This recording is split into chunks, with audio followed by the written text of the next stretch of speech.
it's very frustrating. Yeah. Because the conditions, you have to have all these, in material life, you have to have all these conditions just right in order to just even get a little sip of something, you know. But in spiritual life, it's like you have this information that basically what it takes is you're changing your life in such a way that you're pleasing to God, and then, you know, He's in charge of everything, and basically He takes charge of your life, and just, you know, you can actually become happy. That's really the key thing, is that we're never going to be satisfied and happy in the material atmosphere, because this is not who we are.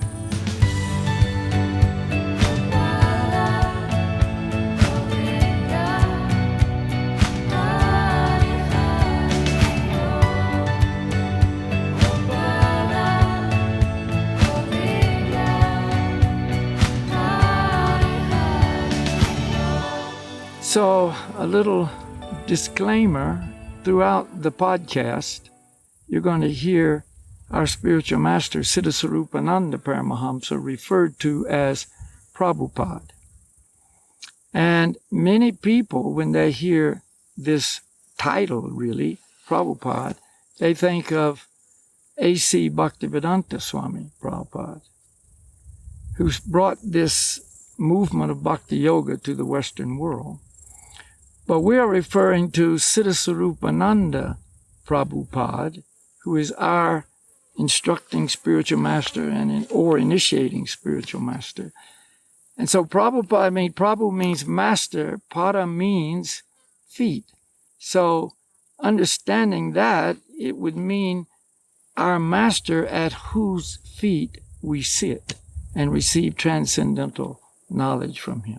So it's not a title for any one specific person. It's a title that applies to all realized spiritual masters who are bringing this absolute transcendental knowledge to us since time immemorable. So yeah, I started to, when I came back to the States this time after 4 years, I'm home-based in Colorado, so paid my visit, wonderful place, and we decided to do a podcast because it's amazing. Nature is so beautiful and quiet and peaceful. So here we are, and thank everybody for joining. And we have the opportunity to have Phenop joining, which is I don't know. It's funny because I think the idea of the podcast or the start of the podcast actually was when we met like a few years ago here, because remember we were speaking and I was asking what I can do to be active in spiritual life, to be engaged, to do something positive and to make a contribution, and you said we can do something together online. Remember that? Yeah. That was like 8 years ago, No, 7 years ago, and that's how actually. And then we started doing recordings with not podcast version but lectures, right? With yoga meditation on stream. Yeah. And then it just morphed into a podcast. Morphed into a podcast. So we're kind of closing the circle. Oh yeah. But it's very nice to have you here, Phenop, and thank you for it. Thank you for it. No, I appreciate it because, Balki has been my friend for so many years. Yeah. How many years? North of 50, okay? Yeah. It's been over 50 years. Yeah. We met in 1967. 67. August 1967. Yeah. That's right. We both moved to Hawaii at the same time. And we met in front of a surf spot. Well, we were in front of the Surf spot. of course. Kauai Avenue, right there in front of the in front of canoes. Royal Hawaiian.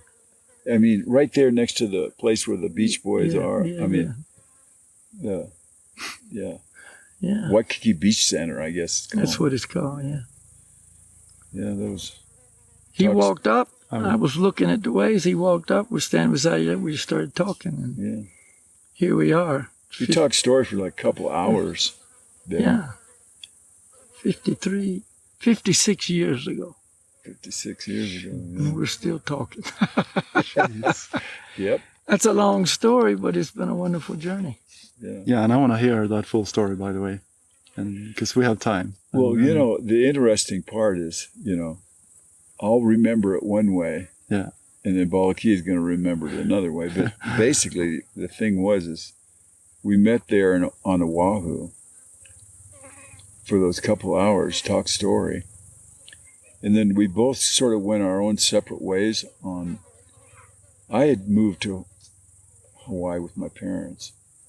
Oh, yeah. And they'd put us, my dad's company put us up in the Reef Hotel. And so I was, until we moved into a house in Kailua, but it wasn't ready yet or whatever. And so, you know, I wandered on down to the beach, and that's when I met Balakhilya. We talked story for a couple hours and then kind of went our own separate ways on Oahu. Ah. And then as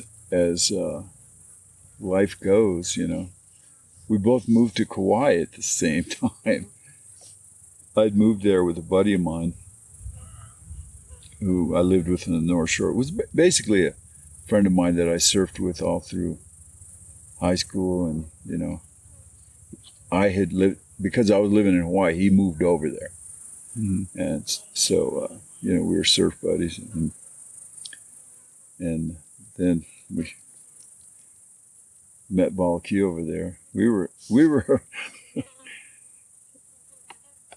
we didn't have a penny to our name, actually, my friend and I. We had a tent, though. And so we were living in this tent. And that reminds me of your story as well. Yeah. and we're at this surf spot on the west side of Kauai called First Ditch. Pretty desolate. If you know Hawaii, it's like kiawe trees and sand and hot. It's the leeward side of the islands, you know. The islands have everything. They got the windward side where it's very lush and green and everything, and then up in the mountains is green. But then when you get over to the west side, the leeward side, it's pretty dry over there on that side. And we were living under a kiawe tree in this super dry area, just really not like if somebody said, "Oh, you're so lucky you're living in Hawaii." No, this place was... Why were you living there then? That's where we ended up. We were looking for waves, you know. Oh, yeah.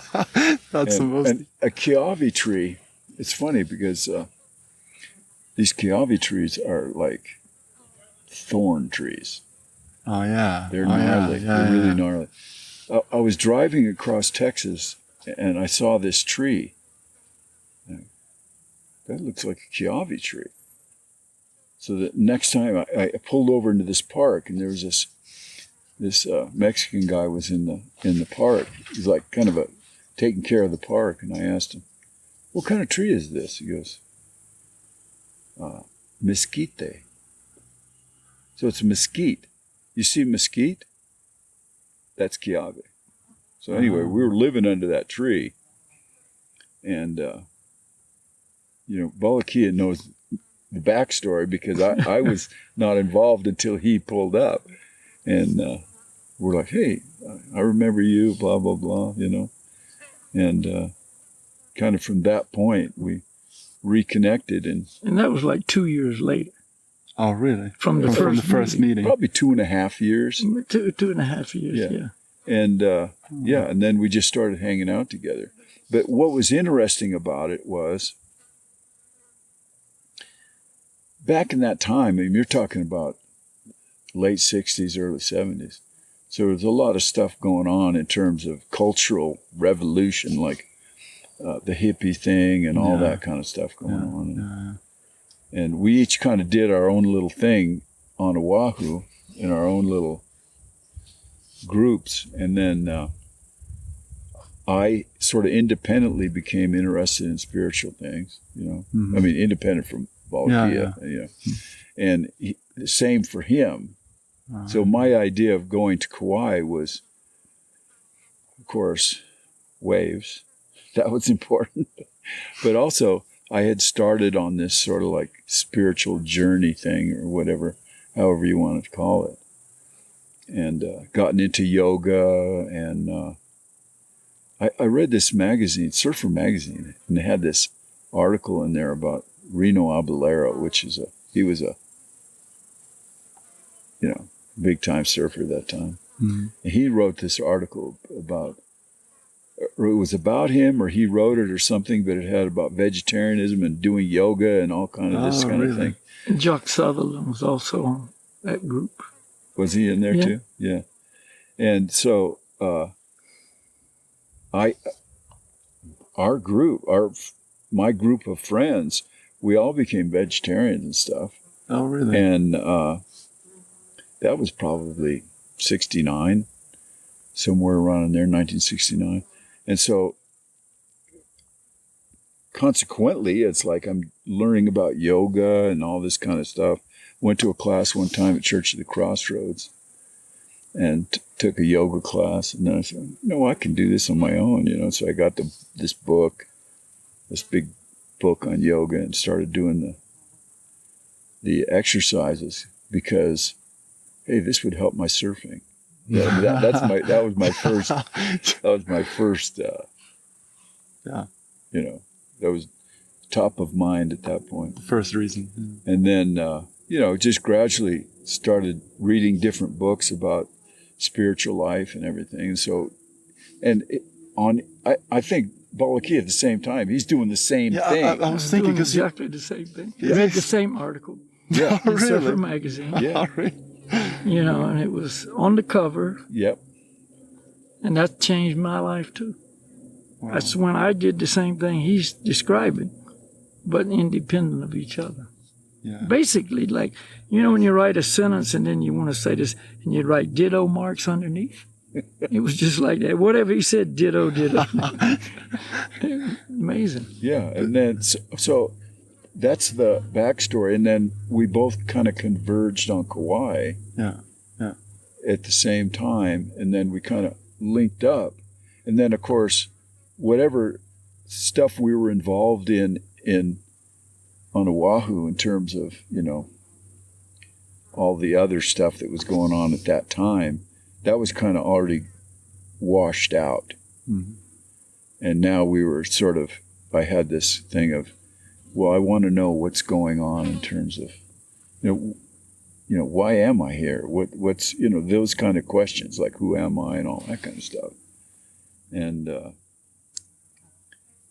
was sort of and then we kind of just fed off of each other, like I'm reading this book, he's reading that book, and we kind of compare notes and that kind of thing. So kind of my feeling is until that point you were both, and you're still very, in a sense, like independent person, like, or you were like, how to say it, like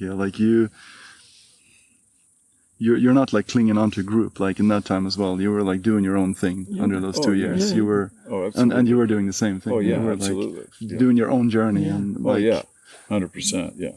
Following your own path, Absolutely. so to speak. Yeah. And Right. And then then it led to.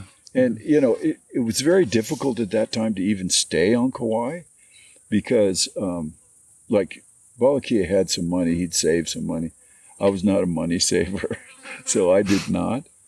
But this buddy of mine, who just was actually born the same day as I was, and all this kind of stuff. When he was 21, he got some Social Security because his father had passed away when he was younger. So he's like, okay, I'm off to Biarritz. I'm going to France. Because, again, there was an article in Surfer Magazine about south of France. Hey, there was good waves. So he's off. So he gives me his job as well as his spot in a house in Anahola, which is a little town in Kauai. And this is like, because my buddy that I moved over there with, he'd gone and married his girlfriend and moved to Oahu. So I'm there by myself now, and on Kauai, and I'm moving into this house on Anahola, and I have a job. it's kind of like tough to find a job there. Yeah. So I go to move in the house, and the landlady freaks out because I'm a haole. Haole means white. Haole White. means a white guy, you know. So, which is interesting because the guy that that moved to, he looked just like me. I mean, we could have been brothers. John Holland. I don't know what the lady's trip was, but she said no. So there was this old Filipino man in Honolulu town that said, "Oh, you can come and live in my place," you know. He had been a carpenter, and he had built this basically it was a little room, you know. He said, "You can stay there, you know, across from the dump." That's like, you know, he had married a Hawaiian lady, and, you know, his property is probably worth $1 bazillion now. His name was Milicio Balotai, but he went by the name William, you know, just to make it easier. And so he said, "Oh, you can live there," you know. So I can't remember. I think I paid $50 a month, something like that, $50, you know, and had this room. And then so Balakhilya and I are hanging out together. Oh, yeah. And I have this job at Wailua Marina restaurant. And so fast forward a little bit, we used to go on these sojourns every once in a while on a fruit run. Yeah, in the forest where you talked about like you were eating fruit straight We from knew the... where all the trees were, all the we best trees. had a route, like sort of an established route. Oh, really? Because, well, we knew about this tree there, you know, we had these papaya trees, because up in Kilauea was, they had a plantation that time. They were still growing sugar. So they had the Kilauea plantation up there. And all the arable land, all the land that they could grow sugar on, had sugar. Mm-hmm. But there was these gulches and stuff that you couldn't really grow sugar in. So the workers would plant stuff down in those, like bananas and papayas and stuff like that. So you remember there's this one tree, I think we called it the honey papaya, but it was big papayas like this. But those kind of big papayas generally aren't not sweet. Mm-hmm. This one was super sweet. So anyway, that was on our route, that particular stop. And sometimes we got bananas down in there. So we're on one of those, you know, sojourns to go find fruit, right? And we're in his van. I think we were in your van, I'm pretty sure. Yeah, we were. And so we're cruising on this road, this old road, and we come across this bridge, and we kind of look down this little valley, look across, and wow, look at that mango tree, a huge mango tree. And it had lots of mangoes on it. And also, man, there's avocados down there too, you know. So it's out in the middle of nowhere. I mean, basically. And so we said, okay, let's go down there in his V-dub van, you know. Uh-huh. And so there's these common mangoes. They're all over the ground. We're picking up mangoes and checking out the avocados and everything. And then I hear this dog barking. It's like, but there was a house there. Oh, there was a house there. There was a house there, and this mango tree, and they were kind of around this house. Right. Oh, and you could see that from the top, like we saw the house. You could see the house. So there was this big mango tree here. There was a house here. There was a lychee tree and this other mango tree, like a Hayden mango tree, here. So we're down there picking stuff off the ground and just basically like, what the heck, man? This is kind of cool, because this old house was, I mean, we had different standards at that time because, you know, we're young, we don't have, you know, so we just checking the house out. Nobody's living there and everything. we hear this dog barking, and I'm like, uh-oh, this could be trouble, because you don't know, especially you're a haole guy on Kauai. You aren't always welcomed by the local Really? people. Really? Oh, yeah. Oh, no, it's like, so, we're like, yikes, And this little Filipino man comes out from down below, and as friendly as could be.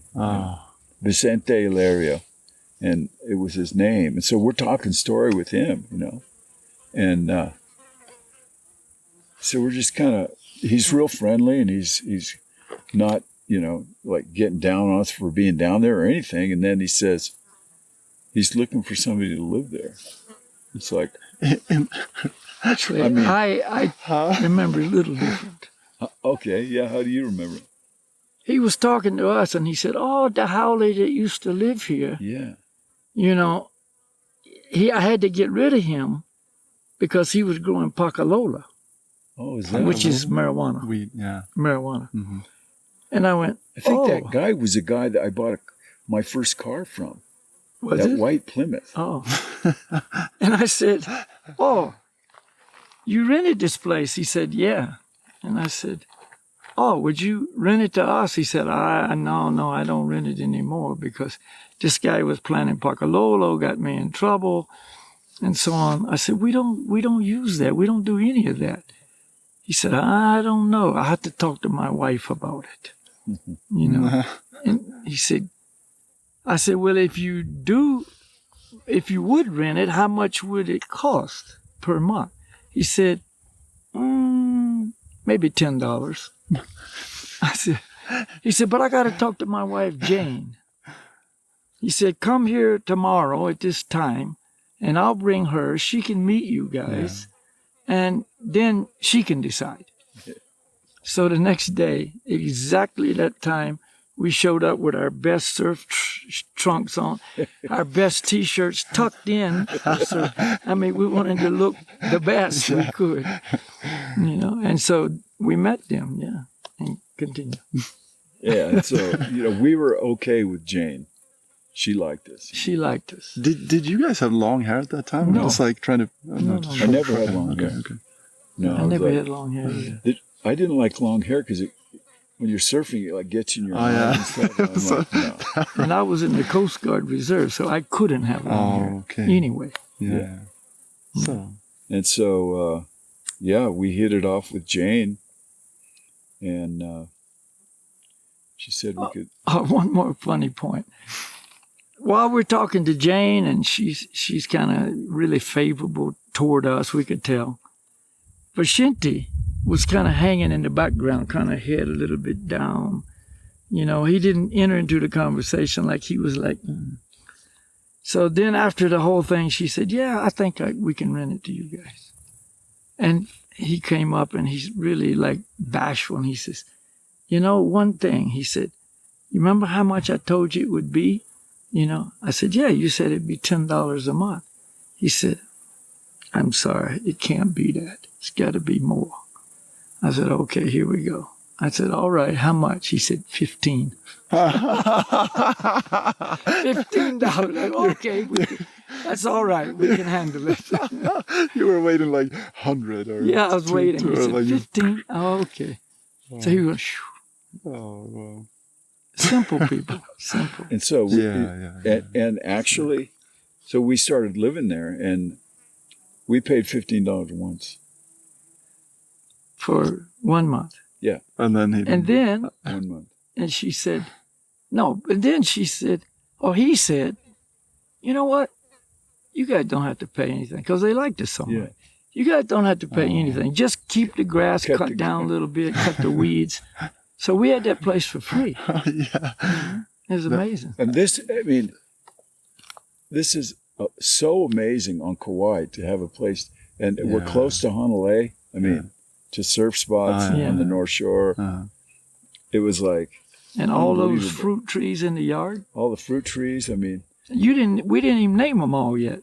No. There was bananas, papayas, avocado, mango, lychee, oranges, lemons, breadfruit, taro, lilikoi, Holy. growing right there. Oh. I mean, this is our shop. And there was a little stream ran through that valley. And there was watercress in the stream. Yeah, watercress in the stream.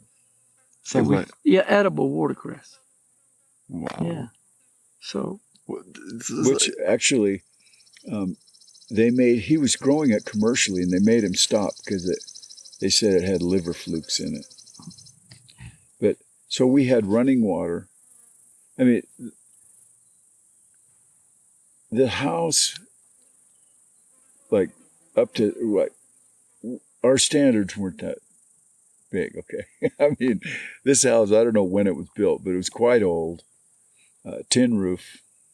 In the kitchen, big kitchen, and in the kitchen had, coming through where the sink was 2 55-gallon drums on top of each other, connected. Then on top of that was a funnel, which funneled water from the roof into that. So it was a catchment system. Yeah, kind of a catchment thing. And then there was just a spigot that came in, which is you know what a spigot is? Yeah, like a tap thing. Yeah, tap. That came into the kitchen sink. Mm-hmm. So we had running water in the house. But that house was bigger than the normal worker house because it was the plantation boss house. Oh, yeah. Previously. Yeah, it was quite, I mean, size-wise, yes. It was quite a good-sized house. I mean, in comparison to what the sugar houses like in Kauai or whatever that the workers lived in. And it was out. Those sugar houses where the workers lived were like all right next to each other. And this was out in its own... Yeah, its own valley. Yeah. Its own valley. Yeah. And I remember when you were speaking, because you were mentioning this house before, like briefly, but I didn't know the backstory. But what I think is so amazing, and when you speak about Hawaii and you speak about these, I mean, it sounds like paradise. And you'd think that a person would be perfectly satisfied and happy, and you're just like, this is it. My life is done. I don't have to work. I mean, you're living for free. You can pick fruit out of the garden for free. Like, no, I mean, it's just like... And, my concern, of course, was that I got to go surfing. Right? So I needed gas money. Money for gas. Okay. So I had quit working at the Wailua Marina, somewhere in between there. And I had a couple different jobs. They at some point they stopped growing sugar, and these guys from the Midwest came in. They were growing seed corn. So I worked in the cornfields, doing this cross pollination thing, and then it was like $1.40 an hour. It's like I wasn't actually killing it, but But gas at Konglung Station in Kilauea was 36 cents a gallon. Mm. So I had enough so I could get to the surf spot or whatever. So and like you mentioned though, you would think on paper, it's like, wow, this is like paradise. And we go up on the Sugar Road and go down to the beach. There's the ocean down there. There's nobody there. Wow. There's nobody there. I mean, like miles, beach. Nobody there. Nobody.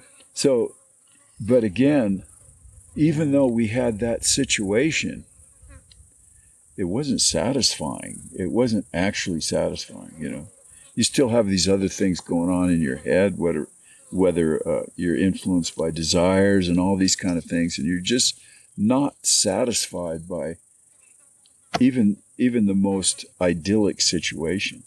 I wasn't satisfied, and I knew I wasn't.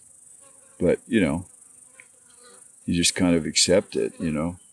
That's what most people do. They just accept it, and that's life. Life is meant to be like you're never. And hope for the best kind of thing. Yeah. But we used to every night. We had this Coleman lantern. You know what Coleman lantern is? Gas lantern. Oh yeah, Coleman. You pump it up like this, and then it has a mantle. You light that thing. Yeah. So we used to have that, and every night we'd read, and we're reading these different kind of books, like about spiritual things or whatever, We were actually reading also sometimes the Bible, Yeah. Oh, yeah. Bhagavad Gita. Tried But to- not the Bhagavad Gita as it is, but just a Bhagavad Gita. Yeah. I had one my brother gave me. Very difficult to enter into. And Very other difficult for me to enter into. other yogi esoteric type books.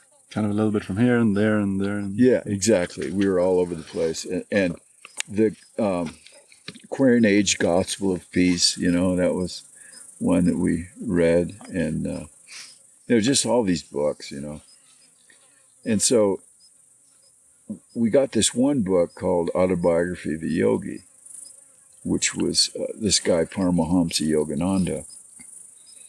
And so we both read it, and then connected with that book is this organization, SRF, Self-Realization Fellowship.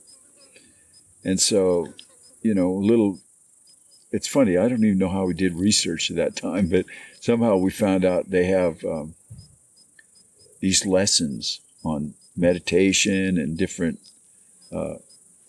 exercises and stuff to facilitate your meditation. Like a correspondence course. Yeah, it was a correspondence course through the mail. You could sign up for small money and get lessons in the every mail. week, weekly. Every week post box. we get a new lesson, and you had to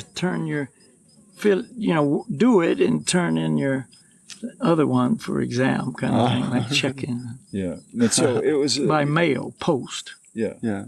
and so we're doing this, and at this time, Balakhilya had his place in the house, which is a little meditation area. I had my meditation area, and so we were kind of following this, And I remember one time Balakhilya had to go to his Coast Guard thing monthly, and at the time, it just happened to coincide with the visit by this guy from SRF, this SRF sort of guru kind of guy, right? Mm-hmm. The leader of SRF, Yogananda, had passed away some time earlier. I think quite a while earlier. Yeah, quite a while. And so anyway, Balakhilya comes back from his meeting with news about going to this. He went to a meeting that they had with this SRF guy. You said it was at the same time as him going to Coast Guard? Yeah, he just happened to be on a walk. I had to go to a weekend meeting every month. Yeah. And when I was on Oahu, Okay, for that meeting, okay. this yogi came, yeah. and so I went to his I got it. conference, his public appearance. Yeah. So Balakhilya comes back from that with news about this thing. Man, it was heavy, man. He was like, just in your mind, you have this concept. At least at that time, I had this concept. Okay, the guy's got to have a beard and, robes, the whole thing, Indian guy, and, this is the guru thing. And he had all that. Mm-hmm. This guy had it all. He checked all the boxes. So he comes back with tales of the whole thing, And at somewhere along the line, Balakhilya tells me, I'd really like to get into something full time. I'm like, I'm already into something full time. Surfing. Anyway, we live so simply at this place. The name of the area is Kauai. So that's where we were living. That's where this house was. It's where what we described, that was what it was called, Kauai. So, I'm like, get into something full time is kind of, because it cramps you, and in my mind, I'm thinking, oh, this is going to restrict my life, kind of deal. Anyway, so somewhere along the line there, Balakhilya sees a poster in Lihui that and that Ambrose's health food store. was that where you saw it? Yeah. In Honolulu. Yeah. So that there's going to be a spiritual gathering in Lihue. Was it the library or something? At the school. Oh, was that at school? So anyway. School cafeteria. So I couldn't go. I was working, you know. And that was in September 71, basically, is when it was. And I couldn't go because I'm working. By now I have this job at the Mokihana Lodge. I worked in the restaurant and also I was a handyman, you know. Fix things, you know. Oh, the lock's broken on room 204 or whatever, you know, something like that. So he goes and he comes back. That was on Sunday. So on Monday morning, he's telling me the scoop on this gathering. And here's the house. Here's the kitchen on this end. And right here is this papaya tree that we had. Kind of a tall papaya tree. So it took a technique to get that papaya. And you wait till it's ripe, you know. And then we had a bamboo pole. And one guy knocks it off and the other guy catches it. It was like a two-man job. And so that's where this conversation, do you remember that? That's where the conversation was taking place. And so he's telling me about this gathering that he went to. And it was like, oh yeah, it's the Hare Krishnas, you know. Well, that freaked me right there. I'd seen the Hare Krishnas in Honolulu. And these guys were serious. I mean, you know, they wore robes, they shaved their head. And I was not I wasn't inclined towards that, you know. I mean, we were doing our own thing kind of deal. And then, you know, I'm shaving my head. I don't know. You know. So anyway, Balakhilya says, well, anyway, there's going to be a class on Wednesday in Kauai, which is other side. Actually, it was Monday, Tuesday, Wednesday. But I went Monday, Tuesday, but you couldn't go. Oh, I didn't realize that. Yeah. Okay, I forgot. And you said, okay, I'll go Wednesday because this is my day off. Yeah. Mm-hmm.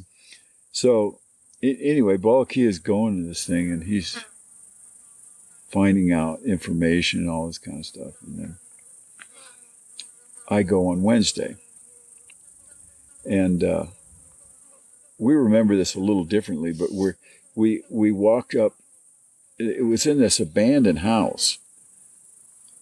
You know, we just walked up this road to go up to this abandoned house. And this guy's out there. He goes, Hari Bol. Balakhilya says it was Hare Krishna. But I knew Hare Krishna. I knew that word, Hare Krishna, but I'd never heard Hari Bol. So I was like, wow, you know. So we go inside, and it's decorated as was the style in those days with these tapestries, these Indian tapestries, you know, and actually got some in my van right now.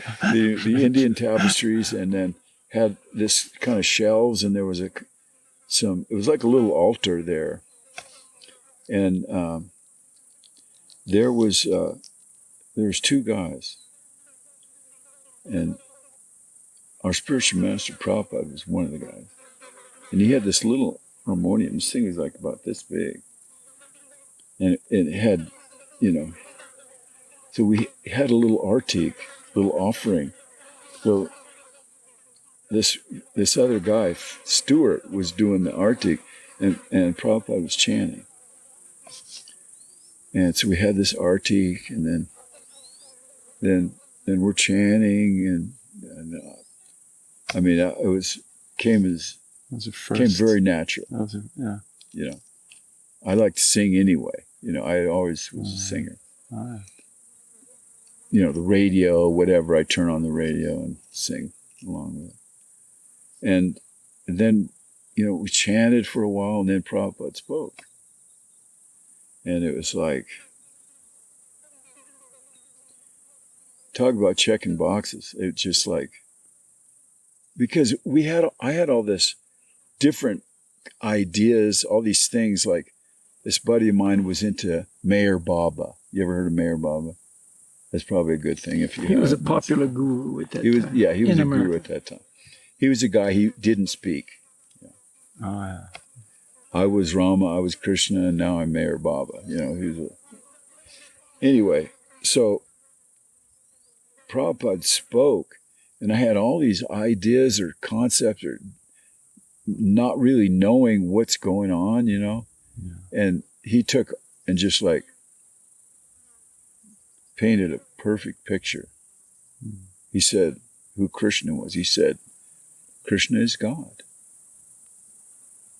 And I'm like, wow, that just makes perfect sense. Everything made perfect sense. Everything that he said. I guess some people, they're like, I don't know if that's true. Maybe that's true. I just like, for some reason, I was given the mercy actually to understand that this was important. And that this guy knew exactly what he's talking about. And it wasn't from reading some book, but that in reality, this was realized knowledge. And he's just laying it out there to us, just telling us the whole deal. And I'm just like,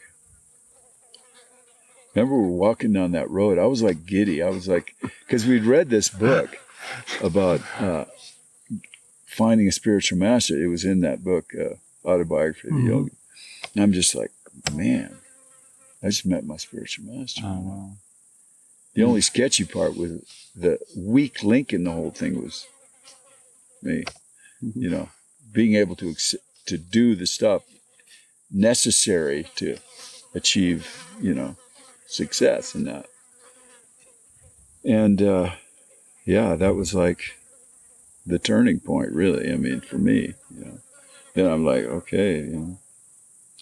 Then at some point, you know, Balakhilya is hanging out with him every day, just about at that point. And he tells Balakhilya, oh, you know, I'm getting kicked out of this house where I am. He just, the problem, it was funny, you're reading that thing about fearless, that in the Bhagavad Gita, describing the transcendental qualities and fearless. Prabhupada was fearless, man. He just moved into his house, you know, and well, into your house. No, I'm talking about this. To that house where we went. The house where we went on the other side of the island. He somehow heard about it. Actually, what he did is when he landed in Lahui, as he was coming off the plane, that was in the old days when, you know, passengers went right to the plane. You didn't have to go through securities and all that stuff. So he gets off the plane, and there's this girl going on to get on the next flight back to Honolulu. That was Charlotte. Charlotte, yeah. And they knew each other from Oahu from before. And she said, oh, wow, what are you doing here? And he said, oh, I came over here to just see if anybody's interested in, you know, bhakti yoga and chanting and so on. And she said, where are you going to stay? He said, I don't know, I just arrived. She said, well, I just moved out of this house, and you can just go there. There's nobody in the house. And she told him where it was, and that was the house. Yeah. And so he just moved in. Oh, so that house where you went, okay. Yeah. And then the landlord of the house, a few days later, just came by inadvertently to see to check it. And Prabhupada was living in the house with Stuart, this guy he brought with him. And he told him, what are you doing here? He said, oh, well, Charlotte told me, you know. And he said, well, yeah, you can stay here, but it's going to cost you X number, which is probably not much, but so some money per month to rent it. And Prabhupada didn't have any money. He came over there with no anything, you know, but everything. He'd given that. This is another whole story, but basically, he bummed $10 to fly to Kauai. You could, yeah. That's what it cost for a ticket. $10. He didn't have $10. He borrowed it from somebody, got it from somebody. He just bummed $10 from somebody to go over there. So when he landed on Kauai, he didn't no money. So that's when he said, well, I can't stay there, so I have to leave. So he tells this to Balakhilya. There's a lot to the story. We could make this interview This could 15 hours, but be this could be a Joe Rogan thing, like 3 hours. Exactly. I have no problem with that as long as we're in the shade. Yeah. Well, like, well, Yeah, right. Yeah. that's okay. But anyway, but yeah. So anyway, to make a long story short, when he said that, we were, like I said, I'm leaving out. We are leaving out parts because there's so many parts. I said, well, you can come stay with us. Phenop and I living in this valley, which we called Om Valley, by the way. We named that place Om Valley. I said, you can come stay with us in Om Valley. And he goes, and I'd already told him about Om Valley, where it was and the general setup idea. And he said, well, really for me, that place is not suitable because it's in the middle of nowhere. And I came here to meet people, to talk to people, to make it easy to invite them where I am and speak to them, etc. And this is too isolated. I mean, how's people going to come there, so on. But he said, I will agree to come there until I can find something better. And I said, great. So I arrived at Om Valley with Prabhupada. And Phenop didn't even know about it. And he's home, and I came in, and I said, at that time, Prabhupada known as Siddha. I said, Siddha's going to stay with us. And you said, okay. And so that was it. He just moved in. And then... But it wasn't like, because Prabhupada was who he was, you didn't question anything because it was just, okay, this is what's going to happen. That's fine. You know what I mean? Like, and looking back, of course, it was beyond our good fortune. I mean, there's no estimating our good fortune in that. But, and then we were just talking this morning about, he moves in there and then basically turned our place into an ashram. This became an ashram. Which it remained for 10, 12 years. Yeah. Really? From that moment, it was like the ashram on Kauai for, like I say, 10, 12 years. Yeah. And so they're basically it, and I still had a job. Yeah. There's a good story associated with that, So I still had a job, but every morning we would have, Prabhupada set up. We made, his meditation room turned into the temple room. Mm-hmm. So we had Krishna in there and stuff. And my meditation corner basically gave that to Prabhupada, and that was his room. He lived in that room. And so every morning, and, Prabhupada would give classes every morning and every evening. But actually, the whole day was like a class, because just hanging around with him was like a class. Yeah. Every little thing whatever he would say and stuff was like, just good info, good information. So anyway, one morning the class went, and I still have a job at the Mokihana Lodge. I had quit the restaurant because that was not good, being a vegetarian. I couldn't really work there anymore. Serving meat. I mean, I was a vegetarian before, but I didn't realize the impact karmically of serving meat to other people. Yeah. So having learned that from Prabhupada, I'm not going to work there anymore doing that. Yeah. So I was still a handyman, So this was a day, the class went a little long in the morning, and I was going to have to, hustle to get to work on time. So I go out, that time I had a 51 Plymouth, 6-volt battery, It turns over the motor like, yeah. So I go out there, and this wasn't the first time this happened, but I go out there and I get my stuff, throw in the car.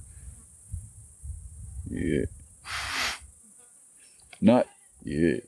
No, just No, one this is here. like, yeah. That's it, man. It's not, we're not starting today, okay? And so Balakhilya kind of sees what's going on. And by this time, there was other guys staying there because Prabhupada was like a magnet. Like, people just came, you know. Cosmic Ray, remember that guy, Cosmic Ray? And then Radha Govinda. Govinda and Tom and Mark and Yeah, just few like, others. so, you know, we're all kind of coming out of the room where we had the class, and Balakhilya kind of sees what's going on. And says, come on, let's go help Mike, you know.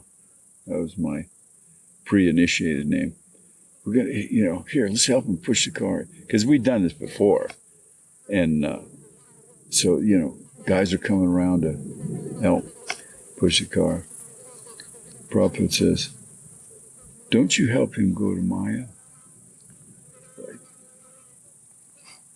In other words, don't help him start that car because he's going to just go off and do some nonsense or something. Anyway, so I grab my stuff and I have to hump it up to the highway and hitchhike into town. And so I'm at work all day, and then Balakhilya and is driving Prabhupada around doing different things, whatever. We used to do all kinds of different things. And Prabhupada asked him, what time does Mike get off work? Oh, I think it was somewhere around 2:30 or something. I don't really remember the time, but okay, you know. So I'm at work, and I'm still a little bit hoo-hoo about the whole thing, which I was a little upset, you know, over the whole. Couldn't get help pushing my car. And so at the time, I'm just walking out from my job, and I'm going to have to hitchhike back home. You know? And here comes Balakhilya's van. He had this VW van, you know, coming into the Mokhihana Lodge, and the doors open. Prabhupada's in there. He says, Haribol, come on. Came to pick you up, you know, after work, you know. And then, of course, whatever I was bummed about, it's like, whew, disappeared, you know. But that was sort of the, and then, of course, I quit my job, and as we dove deeper into the whole thing. Yeah, And it was a then wonderful time. and we had, you know, so Prabhupada named the place, what It's the secret temple. or hidden temple or something. Hidden temple. The hidden temple. Hidden temple. So there's this place in Honolulu, which is not far away, that had a bunch of hippies living there. It was, they even made a movie about it. It was Elizabeth Taylor's brother had this property, unbelievable property, right on the ocean in Honolulu. You know, white sand beach. I mean, it's like, and hippies lived there. He just let hippies just move on there and made these houses out of bamboo and plastic and whatever. Tree houses. Tree houses, yeah. They're just, and so we had this truck. We had gatherings every Sunday, and we would just drive out to Taylor Camp, load that truck up with hippies, and truck them into the hidden temple, you know. And I mean, it was like, it was shoulder to shoulder in the back of that. It was like a 1.5 ton truck with stake sides, you know, flatbed stake sides. We just load that thing up, man, bring the hippies in there, and had a... Yeah, they loved it. They loved it. And the food was very simple. I mean, it was just stuff we got, you know, around. It was Kauai, man. It was all kind of stuff. We had found this abandoned pineapple field that was back up. You go up the Wailua, next to the Wailua River, and you go back in the house lots way back in there. And there was this field of, it had kind of been deserted. Because some of those pineapples from the pineapple growers, they were like this big. Jeez. These pineapples were like this big. and hadn't been really taken care of. But there were a lot of them, a lot of those pineapples. We used to take these gunny sacks up there and just fill these gunny sacks with these pineapples, you know. So, you know, that's some of the resources we had. There was somebody grew cucumbers up there. You remember that? And led us into the field, sort of like the senior gleaners kind of a concept where the guys have already harvested, but it's like you go back in later or something. We used to get that. There was taro root, which grew right where we lived, other side of the bridge, and it was growing in the creek. Taro's like kind of like a potato kind of thing. Growing. You can anything you can do with a potato, basically, you can do with taro. But it grows kind of in water. And man, some of those taro roots are like huge. And I have never been able to find those squash leaves. That variety of squash leaves. We used to eat these squash leaves like a green. Unbelievably good. But we had food like that, coconuts. We made this coconut halva, you know. Very simple food. But the hippies came, they loved it. It was tasty. And we went and we would go harvest like tea leaves for plates. So, I mean, we were like about as green as they get, man. I mean, We were green way before the green movement. yeah. And you know, we didn't hardly buy anything. Yeah. And we were living like kings, really. I mean, We'd feed 50 to 60 plus people with $5. $5. That's all. Yeah, man, but it worked really well. it worked. And here we are. This is many, many years later where Balakhilya and I are up in BC in Revelstoke, which is a ski area. Yeah. And we were skiing up there. And we're skiing in this it was cat skiing, you know, where you go Catamaran, yeah. Not a catamaran, cat. Cat, yeah, a snow cat. Yeah. And so we're in this snow cat, you know. Balakhilya has a ski helmet on. It has Jagannath on it. This guy, there's 12. 12 is the limit that this snow cat can take, you know. This guy is like, you know, he looks at Balakhilya's thing with Jagannath on there. And what did he say to you?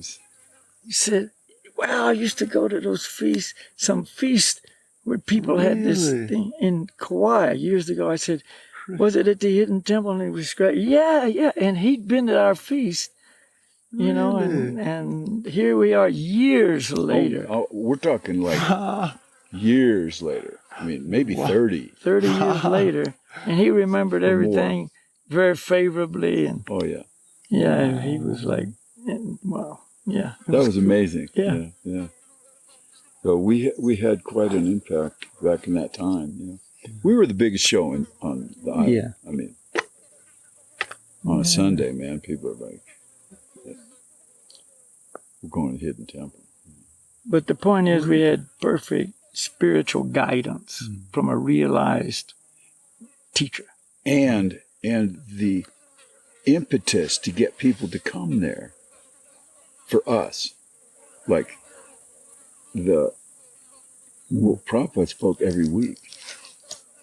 So our impetus to get somebody to speak was very big because we wanted people to come and hear Prabhupada. Because you're not getting this information anywhere else. Not this information just in total. I mean, you know. This is kind of like you said the other. I mean, I posted a reel, like a short video, where you were saying, you know, about positive thinking gurus and that they don't know really what the goal of human life even is. And then you said, you know, you have to understand what we speak about here is different. It's not what you'll hear everywhere else. Just to refer to what you said. But it was, I mean, I don't know, but it was just amazing because Prabhupada would speak every week. And the influence, even till today, there's devotees that came at that point, and they're still, you know, around. It was like, so it was very, very, well, for me, it was life-changing, that's for sure. I mean, changed the direction of my life because I was basically materialist, Yeah. Surfing's the best and blah, blah, blah, Well, found out that surfing is not the ultimate. And sooner or later, your body's gonna get like I It look just at doesn't some- fulfill you, you know. It I doesn't. look at some of the waves, like, you see these clips of guys surfing. And I used to surf Pipeline. I mean, that was a place I surfed all the time. I look at it, man, there's no way I would go out there. I wouldn't even get close to that place now, man. It's like, and of course, all these guys are just kids, practically speaking, But that just shows the craving that we have for real satisfaction, and that's where they absolutely. think that they will No, get it, and then you're absolutely. like, 100%. you put yourself in like the greatest risks. I mean, all those guys skiing up in Tromsø, But and it's the avalanche risks, and they just like, It's very frustrating yeah, because the conditions, you have to have all these, in material life, you have to have all these conditions just right in order to just even get a little sip of something, But in spiritual life, it's like you have this information that basically what it takes is you're changing your life in such a way that you're pleasing to God. And then, He's in charge of everything. And basically, He takes charge of your life and just, you can actually become happy. And become happy with very little. It's not like you have to customize your environment or this or that, because this actually place is not our home. I mean, what are you going to, that's what these rich people in Silicon Valley, they have so much money, they try to just customize their environment. But the problem is, their environment is all material. You're not getting a chance to understand what is the difference between matter and spirit. And that's really what Prabhupada has done, is give us information on what is matter, what is spirit. We are spirit, so no matter how much matter we accumulate and try to enjoy or try to absorb, it's not going to ever do it. That's really the key thing, is that we're never going to be satisfied and happy in the material atmosphere because this is not who we are. We're spiritual, and so basically the bottom line is that Prabhupada taught us how to, and it doesn't matter really who you are or where you come from, or like, I'm basically a carpenter. I'm just a, blue-collar grunt kind of person, But there's no qualification needed for that. But it's important that you understand who you are and where happiness is to be found. Because if you're barking up the wrong tree, you're never going to actually become satisfied. But from wherever you are in life, occupationally, educationally, whatever your situation is, geographically, it doesn't matter. There's no formula that you have to, fulfill this formula, and then, okay, the only thing that you need is the information that, we are not material, we're spiritual personalities. We have this forgotten relationship with God that we have to reestablish. That will bring us happiness. And the only thing needed to reestablish that is a desire to reestablish it. yeah, and then that information will come if you have the desire, or if you have the sincerity. That information will come so that you have the possibility to satisfy that. Krishna, God controls everything. Yeah. God controls absolutely everything. So if we have this desire, He's residing within our heart. So if we have this desire, he understands our desire and can help arrange circumstances. Everybody's got a story like this. Yeah. You've got a story like this. Yeah. Everybody does. Because, wow, that was a weird circumstance. Somehow I came in contact with this, that, or the other thing in order to fulfill this desire that you have to know the absolute truth. Somehow, wow, that was a weird circumstance, but there was just a certain turn of events that happened, and that's really what happened with both of us. I mean, we had these kind of, I don't know, you could call it a coincidence, but if you understand, which we've learned from our teacher, that God controls everything. We have this desire within our heart, which, being all-knowing, he understands our desire.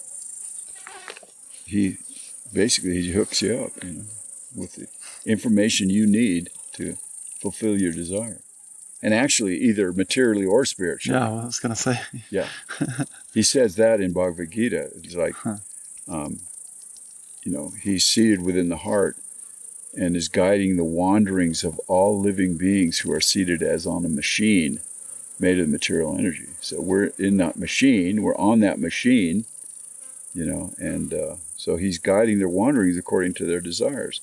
So that one little desire, wanting to know the absolute truth, will arrange circumstances in such a way that we can come into contact with the information we need to fulfill that desire.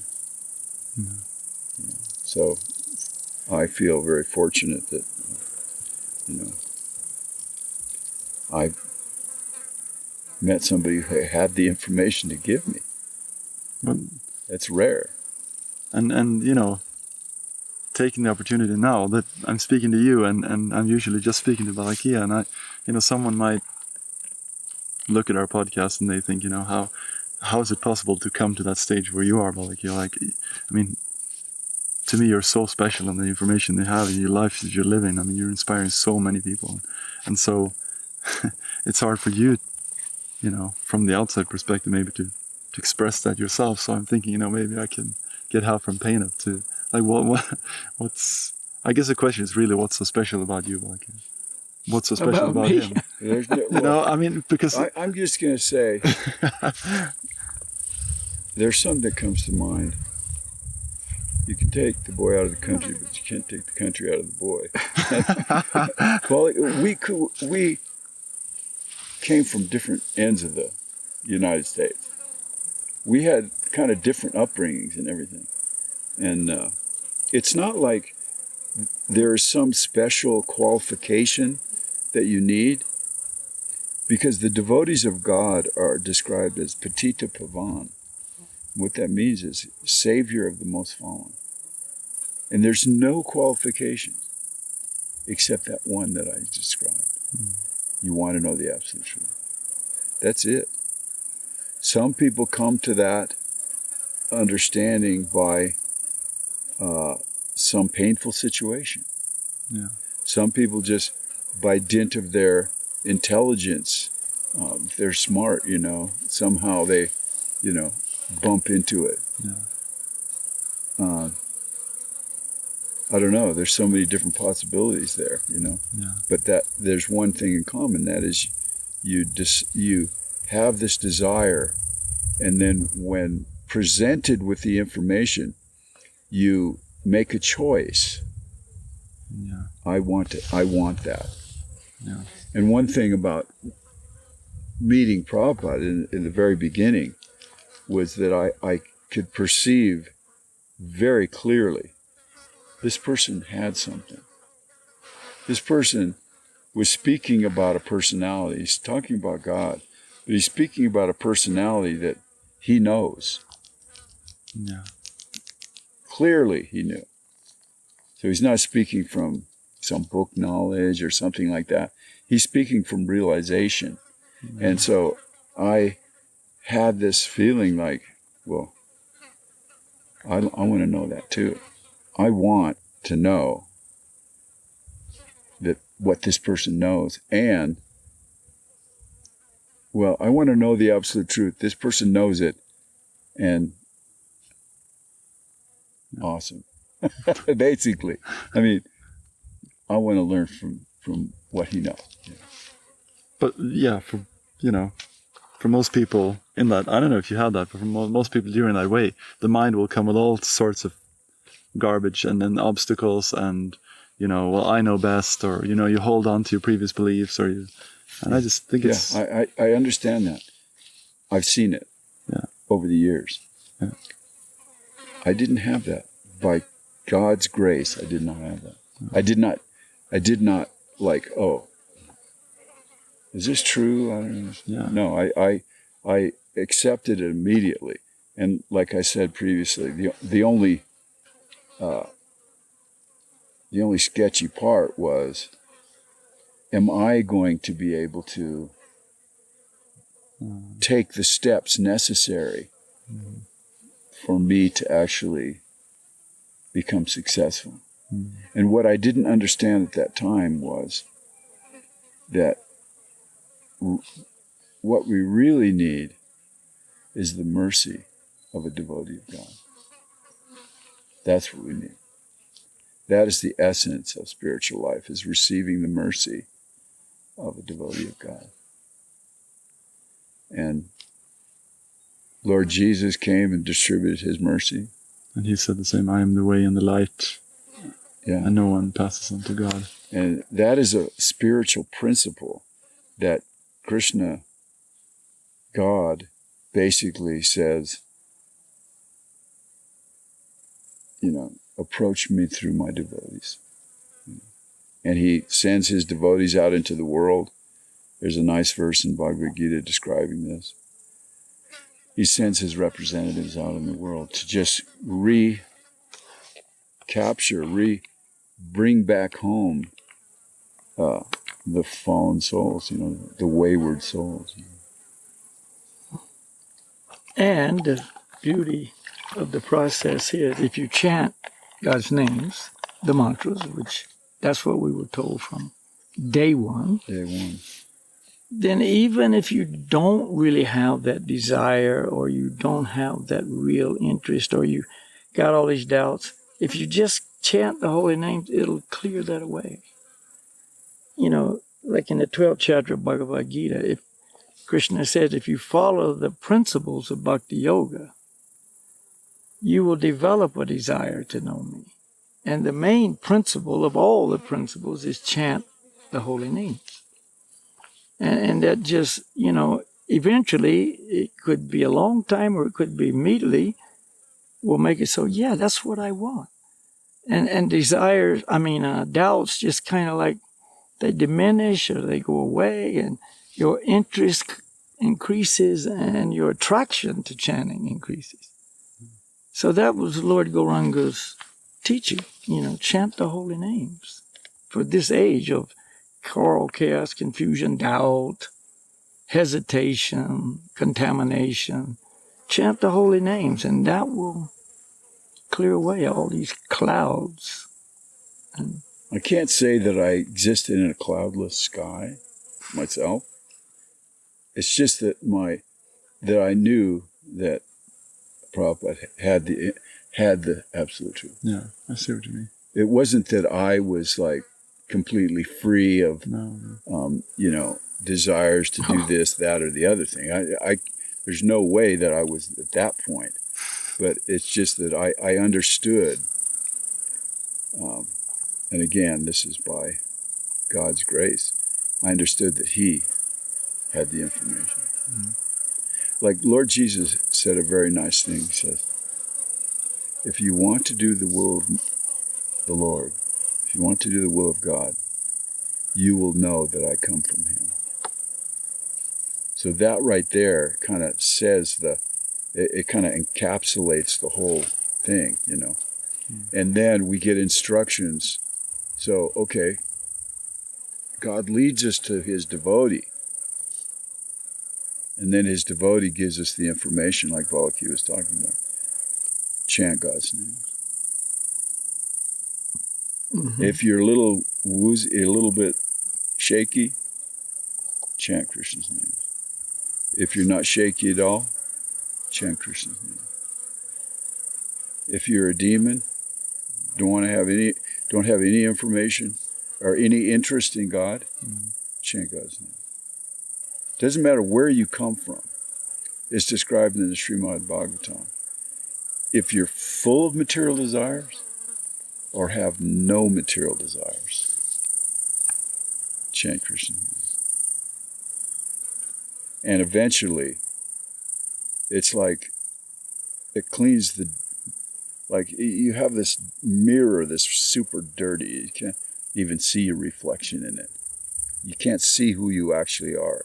You can't see where it is, what you should be doing or anything like that. It's so cloudy. Yeah. And this dust on the mirror is cleansed by the chanting of God's name. So that and it's a gradual process, some more gradual than others.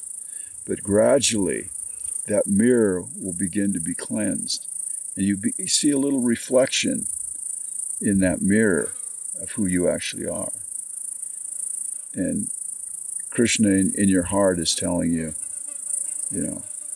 if we're fortunate, he's saying, yes, this is who you are. You're my servant. I want you to come back to me. Because that will make us happy. We won't be,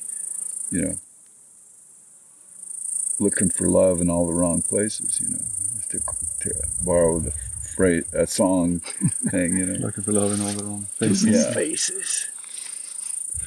But, So maybe we should. Yeah, I just quickly, because of that point, I was just like, because you're practicing that right now with the chanting, that's the most important thing. I mean, you just went on this tour for like 2-3 months, all over the West Coast, chanting the mantras to people. We went Washington, Oregon, California, Arizona, Texas. Yeah. With a bus, yellow bus, I saw it over there. Yeah. Yeah. It's quite fun. It gives you life, actually. Don't want to be a dead man walking. No. That's amazing. And yeah, I'm just so grateful to have the opportunity myself to be here and have the association with you and Balakhilya. No, we're all very fortunate, It's the way I feel about it. we could make this really long, but maybe because I don't know, it would be interesting. This could be a 3-hour job. Could be a 3 like, or maybe it is already. It already is a couple, I think. No, anyway. Yeah, it's So. Yeah. But yeah, wonderful. Revisiting old times. Yeah. Wonderful memories. And I always, because what kind of the start of my spiritual life, basically, you could say was the one and the first and the last time I've been surfing in a Christian surf camp in New Zealand. Really? When I really started questioning, when I really started like, how about hell? How about, how can God's love be unconditional if he throws us into hell? And then it was like, from there, it really took off. And so it's, I have a good association with surfing. Surfing special stuff. Yeah, it is. I gotta say, in relation to surfing, that kept me engaged in an activity that you could have gone at that time.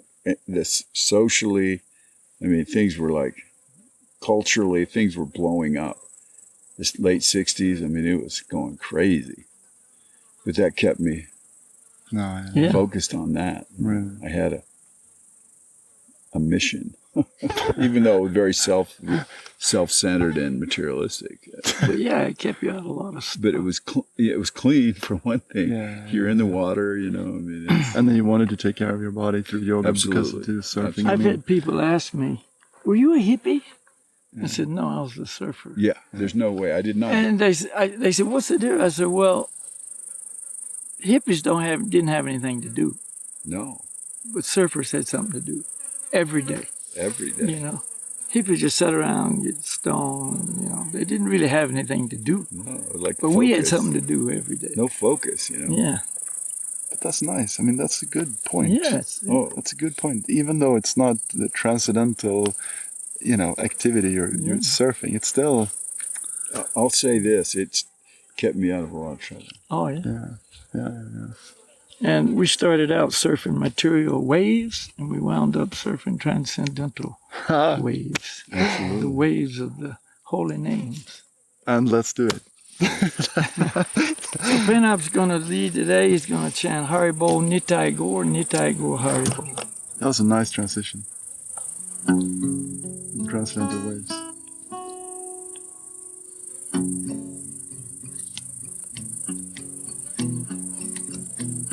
Haribo, Nitai Gor. Nitai. See, I gotta figure out the tune. Haribo, Nitai Gor. Nitai Gor, Haribo. Haribo, Nitai Gor. Nitai Gor, Haribo. Haribo Nitai Gor. Nitai Gor Haribo. Haribo Nitai Gor Haribo. Haribo, Nitai Gor. Nitai Gor, Haribo. Haribo, Nitai Gor. Nitai Gor, Haribo. Haribo Nitai Gor. Nitai Gor Haribo. Haribo Nitai Gor Haribo. Haribo, Nitai Gor. Nitai Gor, Haribo. Haribo, Nitai Gor, Haribo. Haribo Nitai Gor. Nitai Gor Haribo. Haribo Nitai Gor Haribo. Haribo, Nitai Gor. Nitai Gor, Haribo. Haribo, Nitai Gor, Haribo. Haribo Nitai Gor. Nitai Gor Haribo. Haribo Nitai Gor Haribo. Haribo, Nitai Gor. Nitai Gor, Haribo. Haribo, Nitai Gor, Haribo. Haribo Nitai Gor. Nitai Gor Haribo. Haribo Nitai Gor Haribo. Haribo, Nitai Gor. Nitai Gor, Haribo. Haribo, Nitai Gor,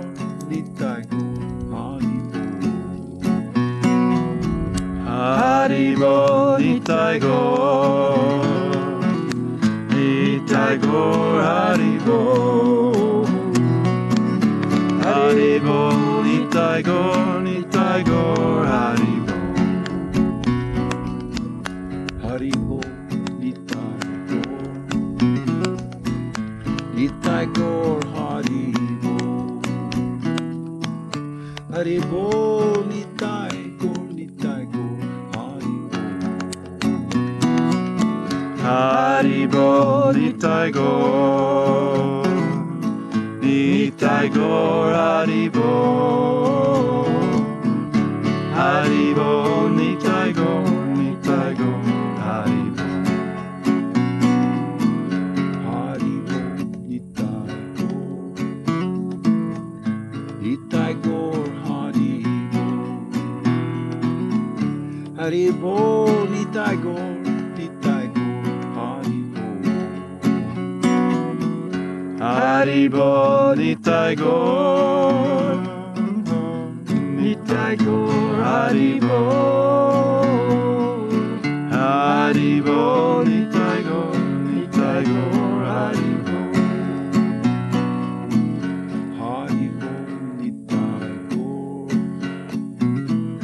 Nitai gor, haribo. Haribo, nitai gor, haribo.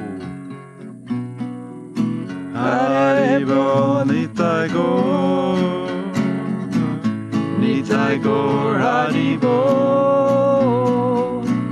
Haribo, nitai gor, haribo. Haribo, nitai gor. Haribo, nitai gor, haribo. Haribo, nitai gor,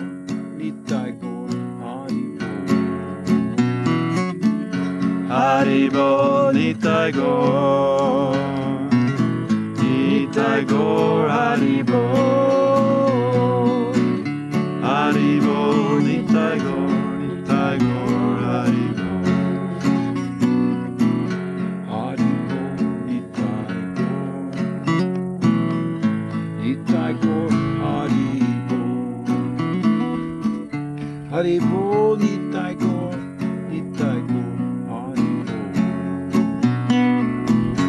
haribo, nitai gor. Nitai gor, haribo.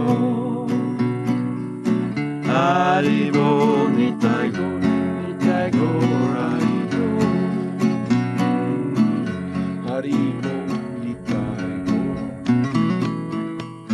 Nitai gor, haribo. Haribo, nitai gor, haribo. Haribo, nitai gor. Nitai gor, haribo. Haribo, nitai gor, haribo. Haribo, nitai gor. Nitai gor, haribo. Haribo, nitai gor, haribo. Haribo, nitai gor. Nitai gor, haribo. Haribo, nitai gor, haribo.